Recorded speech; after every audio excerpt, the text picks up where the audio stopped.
Bab 681. Secara alami, Zoe ingin tahu apa yang terjadi. Levi menceritakan segalanya, tidak termasuk bagian di mana keluarga Jones berencana untuk mengubahnya menjadi kambing hitam. Itu benar. Beraninya mereka. Di mana mereka sebelumnya? Zoe sangat marah. Dia memeluk Levi erat-erat dan berkata, "Sayang, apapun yang kamu pilih, aku akan selalu berada di sisimu. Hanya kamu yang aku butuhkan. Aku belum pernah memperlakukan mereka sebagai keluarga sebelumnya." Levi menyatakan. Julian melambaikan tangannya. "Ikuti dia dan lihat di mana dia tinggal. Kami akan menculiknya di malam hari." Levi tahu dia sedang dibayangi ketika dia dan Zoe makan malam.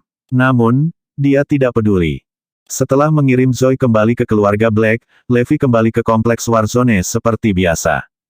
Julian, bersama dengan beberapa pria, segera mengepung kompleks Warzone. Dia memberitahuku bahwa dia tidak peduli menjadi tuan muda keluarga Jones ketika dia tinggal di tempat kumuh seperti itu.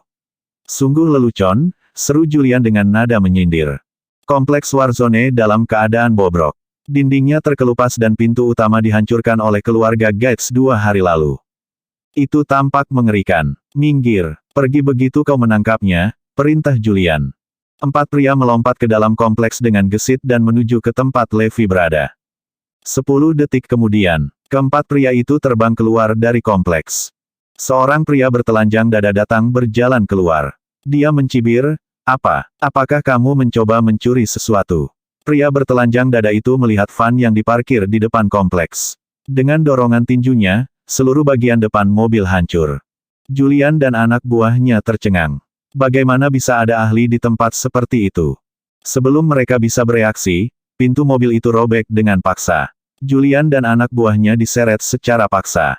"Mencuri, atau penculikan?" tanya Alfie. Dia baru saja akan melakukan latihan fisik ketika dia diinterupsi oleh 4 bocah. Hal itu membuat Alfian geram. Dengan sirene polisi yang menggelegar, Russell tiba dengan cepat bersama pasukan polisi khusus. Julian dan anak buahnya ditahan di Edberg Manor di Southampton. Julian ditangkap. Betapa tidak kompetennya dia. Dia membuat lebih banyak masalah daripada menyelesaikannya. Michael meraung. Kepala pelayan itu menambahkan, "Ya, benar. Julian mengundang Levi 2 kali tetapi ditolak 2 kali. Dia ingin menculiknya dengan putus asa tetapi bertemu dengan ini. Betapa bodohnya." Michael sangat marah. Dia bahkan tidak bisa membawa 1 orang kembali. Bukankah itu membuatnya menjadi idiot yang tidak kompeten? Namun, sepertinya Levi telah menyatakan bahwa dia tidak akan datang bahkan jika kamu memohon. Kepala pelayan itu terus berbicara. "Aku mengerti. Anak ini menyalahkanku karena tidak mengundangnya secara pribadi. Haha, suruh Daniel untuk mengundangnya secara pribadi. Cobalah untuk mengundangnya sesopan mungkin. Bagaimanapun, dia adalah aset berharga bagi kita." Michael mengirim putra sulungnya untuk menyampaikan undangan kepada Levi.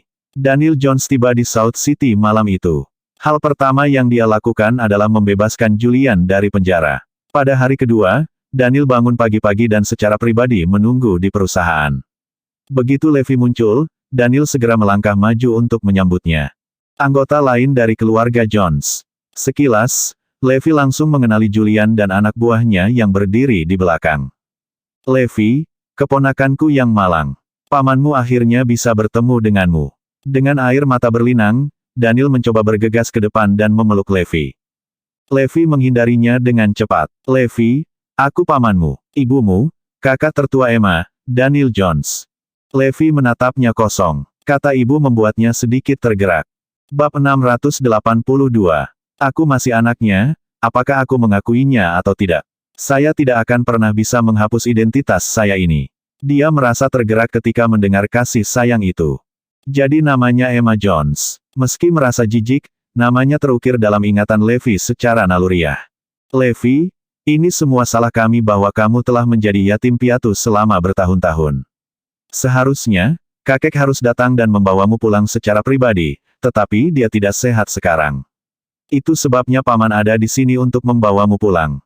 Jangan khawatir, Levi. Kami sudah menyiapkan resepsi besar untuk menyambut Anda kembali. 20 Rolls-Royce dan 10 limusin menunggu di luar untuk menjemput Anda. Selain itu, aku akan menjadikanmu bos konglomerat besar dan mentransfer 10 miliar ke kartu bankmu." Kamu akan tinggal di villa mewah di Southampton. Untuk menebus kesalahanmu, kami akan membuat Anda kepala dan pewaris keluarga Jones juga, dan Anda akan memiliki keputusan akhir dalam semua urusan keluarga kami, Daniel mengoceh. Dia mencoba membujuk Levi agar kembali ke keluarga Jones dengan menawarkan yang terbaik dari semua yang dimiliki keluarga Jones, bahkan seluruh keluarga Jones. Saya akan sangat tersentuh jika saya tidak tahu apa yang terjadi pada keluarga Jones baru-baru ini. Daniel tampaknya mendambakan kepulanganku sepenuh hati dengan membuat penawaran ini. Betapa menyentuh bahwa dia bersedia memberikan seluruh keluarga Jones. Namun demikian, menjadikan saya pewaris keluarga Jones sebenarnya adalah jebakan. Mereka ingin aku yang disalahkan dan masuk penjara menggantikan keluarga Jones. Janji Daniel membuat Julian tercengang. Keluarga Jones berusaha keras untuk membuat Levi kembali ke rumah.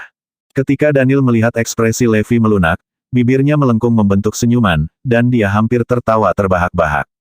Bagaimanapun, dia hanya anak yang tidak bersalah. Saya dapat dengan mudah membujuknya untuk mengatakan iya dengan kekayaan dan kekuasaan. Tidak ada yang bisa menolak godaan semacam ini.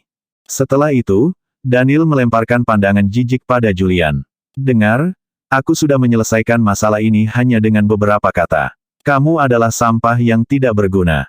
Detik berikutnya, suara Levi datang kepada mereka. Maaf, Tuan Jones. Saya sama sekali tidak tertarik dengan keluarga Jones. Dan kami tidak berhubungan, jadi tolong jangan menyebut diri Anda sebagai paman saya.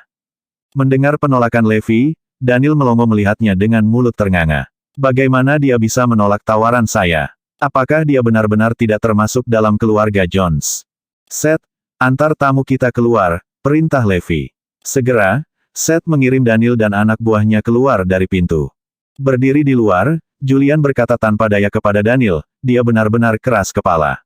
Dia menolak untuk pulang bahkan ketika kamu datang sendiri untuk menjemputnya. Daniel murka karena marah. Dia berada di urutan kedua setelah Michael Jones dalam hal pengaruh dan status dalam keluarga Jones. Beraninya Levi menolakku. Dia sama sekali tidak menghormatiku. Betapa tak tahu malunya dia. Dia hanya alat bagi keluarga Jones, teriak Daniel marah. Mungkin dia ingin guru datang secara pribadi untuk membawanya kembali. Julian menganalisis situasinya dan berkata, sungguh kurang ajar. Sebagai anak yatim piatu yang tidak diinginkan, dia tidak pantas meminta ayahku datang dan menjemputnya. Dia mendorong peruntungannya. Daniel menjawab dengan marah. Apalagi yang bisa kita lakukan karena dia menolak untuk kembali. Kita tidak bisa membawanya pulang dengan paksa. Saya mencoba pendekatan ini sekali, dan itu tidak berakhir dengan baik. Ini adalah cara paling ekstrim yang bisa kita gunakan. Tiba-tiba, Daniel sepertinya memikirkan sesuatu. Hah, kita akan menyelesaikannya dengan cara yang sulit kalau begitu. Dia salah besar mengira aku tidak bisa menghadapinya. Aku akan memastikan dia akan berlutut dan memohon padaku untuk membawanya pulang. Wajah Daniel muram saat konspirasi perlahan terbentuk di benaknya. Bab 683. Levi tahu bahwa ini bukanlah akhir, karena keluarga Jones sangat ingin membuatnya jatuh. Oleh karena itu, mereka pasti memiliki beberapa rencana alternatif. Tapi Levi tidak peduli tentang itu. Jadi bagaimana jika keluarga Jones adalah bangsawan? Mengapa saya harus peduli? Bahkan Panglima Perang Elijah, yang ditakuti keluarga Jones, hampir mati di tanganku. Jika saya mau, saya bisa menghapus keluarga Jones tanpa berkeringat. Di menara di seberang Morris Group, Daniel bertanya dengan dingin dengan wajah tegas, apakah semuanya sudah siap? Iya, semuanya sudah siap. Sore harinya, Zoe pergi keluar untuk janji bisnis bersama Silas. Saat itu, Hades sedang pergi untuk perawatan medis. Tapi mereka tidak memiliki saingan melawan mereka sekarang, karena seluruh kota selatan berada di bawah kendali Levi. Keduanya menepi di depan menara kantor mitra bisnis mereka. Tepat ketika Zoe hendak keluar dari mobil, Silas melihat ada yang tidak beres. Ada cahaya yang dipantulkan dari atas gedung di kejauhan, yang kemungkinan besar merupakan pantulan dari teropong penembak jitu. Turun. Silas segera mendorong Zoe ke kursinya. Dalam sekejap mata, mobil mereka diserang. Ban kanan depan bocor, dan seluruh mobil tersentak hebat. Pukulan tiba-tiba itu mengejutkan Silas. Apakah seseorang mencoba membunuh Zoe? Ke kantor sekarang. Silas berlindung sambil membawa Zoe ke menara kantor. Ketika mereka melangkah masuk, seorang pria dengan sweater dan topeng ski sedang berjalan ke arah mereka, dan matanya berkilauan dengan kebencian. Dia mengeluarkan belati dan menerjang Zoe. Silas buru-buru mendorongnya pergi sambil melemparkan ponselnya ke depan mereka untuk memblokir tusukan itu. Ponselnya hancur berkeping-keping sekaligus. Setelah upaya yang gagal untuk membunuh Zoe, pria itu mundur dan menghilang dalam waktu singkat. Dengan wajah sepucat seprai, Zoe berkeringat dingin, sementara Silas ketakutan. Di sini tidak aman. Segera, Silas meraih tangan Zoe dan berlari ke tempat parkir bawah tanah. Kemudian dia dengan terampil mencuri mobil dan mengusir Zoe. Saat dia mengemudi, dia melihat beberapa pria berlari ke arah mereka melalui kaca spion. Ini membuat Silas ketakutan, dan dia basah kuyup oleh keringat. Dia segera menginjak gas dan melesat pergi. Setelah mengemudi agak jauh, keduanya menghela nafas lega. Tapi saat berikutnya, ekspresi Silas berubah, ketika sebuah mobil muncul entah dari mana tepat di depan mereka. Kedua mobil itu bertabrakan, lalu Silas dan Zoe pingsan di tempat. Ketika keduanya sadar kembali, Levi dan Seth sudah ada di sini. Untungnya, baik Silas dan Zoe tidak terluka tetapi ketakutan. Melihat kedua wanita itu, wajah Levi berubah dingin saat wajah seorang pria muncul di benaknya. Astaga! Kemudian Silas melaporkan kepada Levi, "Tuan Garrison, ada sesuatu yang tidak beres denganku. Kami mengalami 4 serangan, dan rasanya seolah-olah seseorang mengendalikannya di belakang layar. Selama serangan pertama, untuk beberapa alasan, penembak jitu meleset dari kami dan malah menembak ban mobil. Ini tidak masuk akal." Setelah itu, pria dengan belati bisa mencoba menikam Zoe lagi setelah upaya pertama yang gagal. Di tempat parkir bawah tanah, beberapa orang menunggu untuk menyergap sebelum kami tiba. Mereka bisa saja menyerang kami lebih awal, tetapi mereka hanya melakukannya ketika kami pergi. Dalam kecelakaan itu, sepertinya pengemudi hanya ingin membenturkan mobil kami. Dia tidak punya niat untuk membunuh kami. Saya merasa orang di belakang layar mencoba mengintimidasi kami daripada membunuh kami, kata Silas meyakinkan. Levi tetap diam dengan wajah cemberut. Keluarga Jones melakukan ini untuk memperingatkan saya. Ketika Levi kembali ke kantornya, dia berpapasan dengan Daniel di pintu masuk. Daniel mencibir, "Bagaimana, Levi? Apakah istrimu baik-baik saja? Betapa beruntungnya." Kemudian nada suaranya berubah agresif saat dia menambahkan, "Tapi dia mungkin tidak seberuntung lain kali. Ini adalah ancaman. Dia mengancam saya begitu terang-terangan." Bab 684. Dia di sini untuk memberitahu saya bahwa dia telah mengarahkan serangan itu, dan dia bisa membunuh Zoe kapan saja dia mau. Dengan kata lain, hidup Zoe ada di tangannya. Levi terkekeh mendengar kata-katanya. Dia pikir dia siapa yang mengancamku. Dia bermain-main dengan orang yang salah. Daniel melanjutkan, "Lain kali, peluru dan pisaunya tidak akan meleset dari sasaran. Oh, akan ada penyergapan maut dan juga kecelakaan mobil. Betapa rapuhnya kehidupan manusia. Terkadang, Anda pasti kehilangan orang yang Anda cintai tidak peduli seberapa baik Anda melindungi mereka." Nada suara Daniel mengancam. Dia mengatakan bahwa Silas tidak akan bisa melindungi Zoe. Dan Zoe mungkin akan kehilangan nyawanya saat dia menyerangnya lagi. Aku ingin tahu apakah dia telah menyinggung siapapun bahwa dia telah diserang 4 kali dalam waktu yang begitu singkat.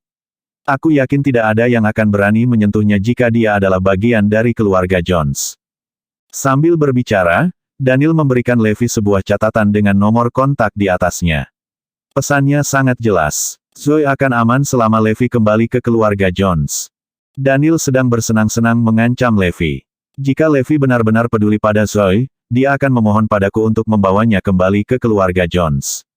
Setelah Daniel kembali ke rumah, dia tertawa terbahak-bahak. Aku menang. Dia tidak bisa melawanku kali ini. Tuan Jones, sekarang kita akan menunggu Levi datang dan memohon agar kita membawanya kembali. Semua orang tertawa mengancam. Sementara itu, dengan ekspresi muram, Levi mengeluarkan aura ganas. Beraninya dia menyakiti Zoe. Dia telah melewati batas. Aku tidak akan mentolerir Zoe ketakutan, apalagi terluka. 4 serangan berturut-turut telah membuat Zoe trauma, dan dia sekarang hampir kehilangan akal sehatnya. Akibatnya, Levi membara dengan amarah. Keluarga Jones mulai gelisah. Sekarang dia akan bergerak melawan keluarga Jones. Levi tidak pernah mengakui hubungan kekerabatan antara dia dan keluarga Jones.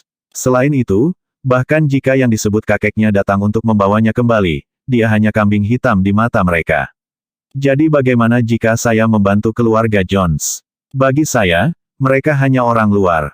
Sementara itu, Zoe merasa jauh lebih baik setelah kembali ke kantor. Secerdas dia sudah tahu bahwa keluarga Jones berada di balik serangan itu.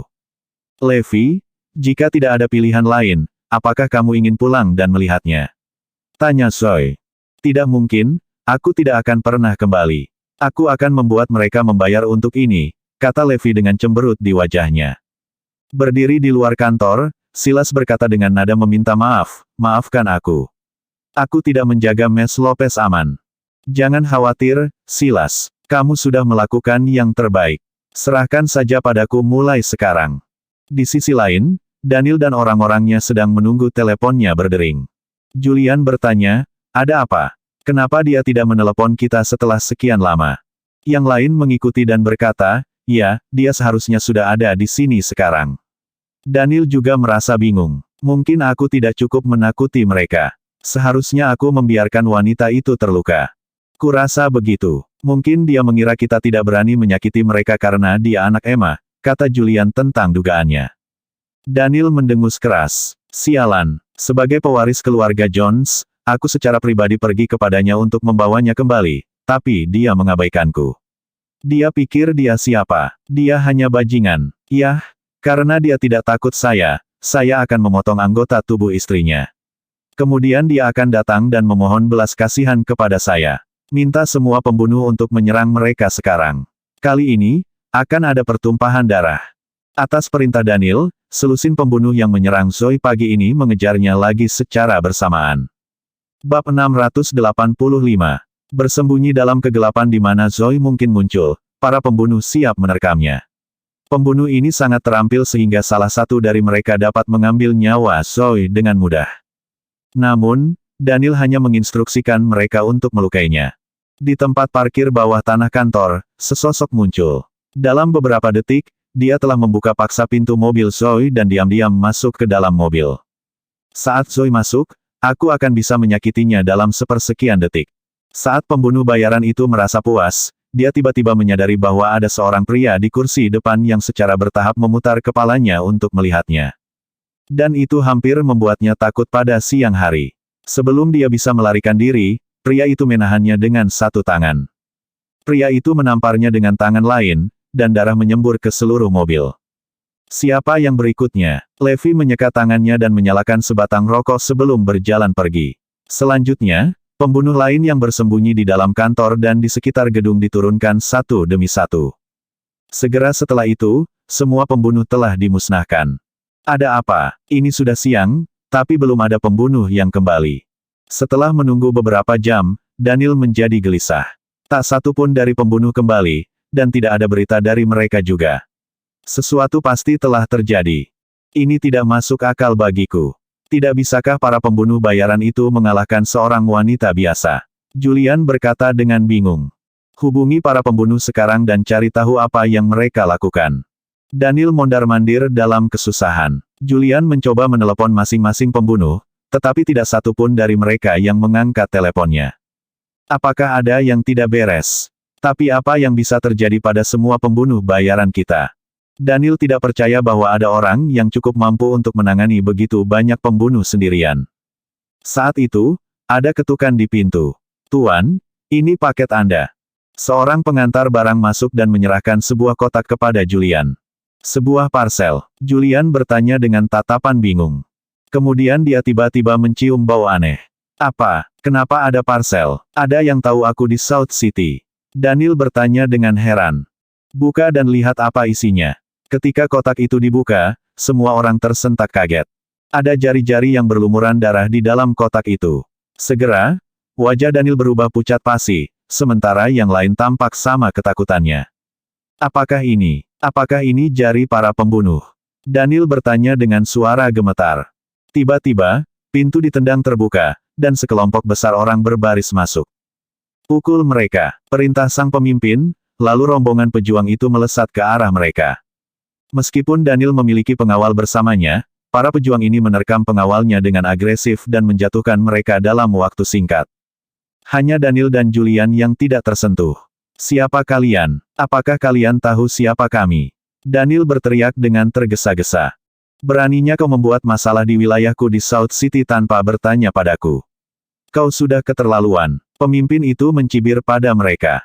Daniel tiba-tiba sadar bahwa orang-orang ini adalah anggota dunia bawah kota selatan. Memang benar bahwa kita seharusnya menyapa dan memberitahu mereka sebelum melakukan sesuatu di wilayah mereka. Ini adalah aturan yang tidak diucapkan. Bagaimanapun, kami dari Southampton. Tetapi apakah saya perlu mengikuti aturan ini? Saya rasa tidak, karena saya putra tertua dari keluarga Jones di Southampton. Mengapa saya harus takut pada orang-orang ini? Hah? Apakah Anda tahu siapa saya? Saya Daniel dari keluarga Jones di Southampton. Apakah Anda masih berpikir bahwa Anda pantas menerima salam saya? Daniel sangat sombong sambil mencibir. Di matanya, orang-orang dari kota selatan memiliki kelas yang lebih rendah darinya, karena dia lebih unggul dan bangsawan. Namun, orang-orang ini tidak memperhatikan identitasnya. Kalahkan dia sampai mati. Hei, apa kau tidak mendengarku? Aku dari keluarga Jones di Southampton. Bersambung.